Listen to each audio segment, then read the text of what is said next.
Bonjour à tous, j'espère que vous allez bien. Vous êtes les bienvenus chez Cuisine Malia. Aujourd'hui, je vous propose une recette de makroud aux dattes. Une recette détaillée étape par étape. Le makroud aux dattes est une star de la pâtisserie orientale. C'est une recette de makroud incontournable, gâteau de l'Aïd, dattes et miel, toujours présent sur nos tables, surtout pour les soirées de Ramadan. Je vous propose ma recette très facile à réaliser et surtout très délicieuse. Le résultat est bien fondant, parfumé et surtout non raté. Je vous laisse avec ma recette en vidéo. Si vous aimez, n'hésitez pas à vous abonner, à partager la vidéo avec vos amis et la famille. Si vous voulez me contacter sur Instagram, Facebook, c'est Cuisine Malia. Vous êtes les bienvenus. عسلامتكم ومرحبا بكم الناس الكل في كوجينة مالية. اليوم اصحابي وحبايبي باش نقترح عليكم وصفة مقروض، وصفة زمنية ووصفة من قاع الخابية من المطبخ التونسي.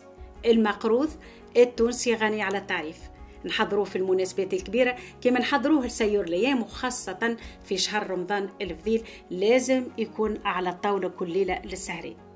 الوصفة هذه سهلة الحقيقة والمكونات متاعها موجودة في كل دار. وصفة اليوم باش نحضروها على الطريقة القروية، يعني مقروض القيروان.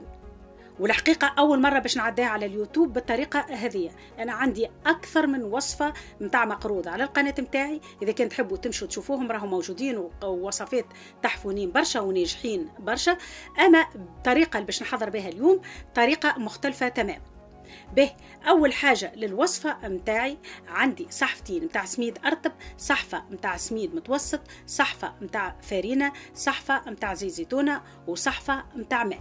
ووقت نقولوا صحفه الماء معناتها راهو اذا كان حقينا بعد نزيدوا شويه، اما احنا باش نكيلوا بالعباره هذيا وتمشيوا عليه، وبقدره الله الوصفه متاعكم تكون ناجحه. كما تراو عملت شطر صحفه متاع ماء، صبيت عليها شطر ماء زهر ولا ماء ورد ولا عطرشيه المتوفر عندكم.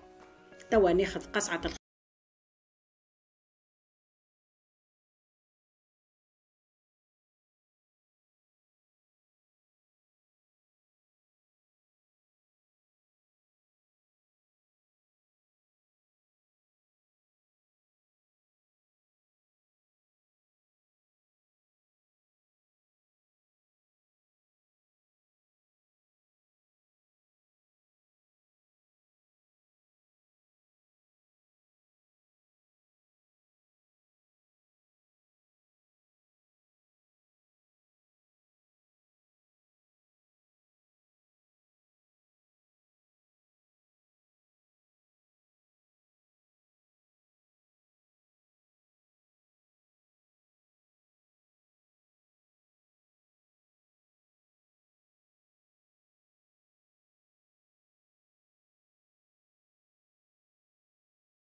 زيت زيتونه يلزمكم تسخنوه شويه، يعني ما تغلوشوا اما تسخنوه، يعني بطريقه اللي انتم تنجموا تخلطوه بيديكم وما تتحرقوش كيما تراو في الفيديو.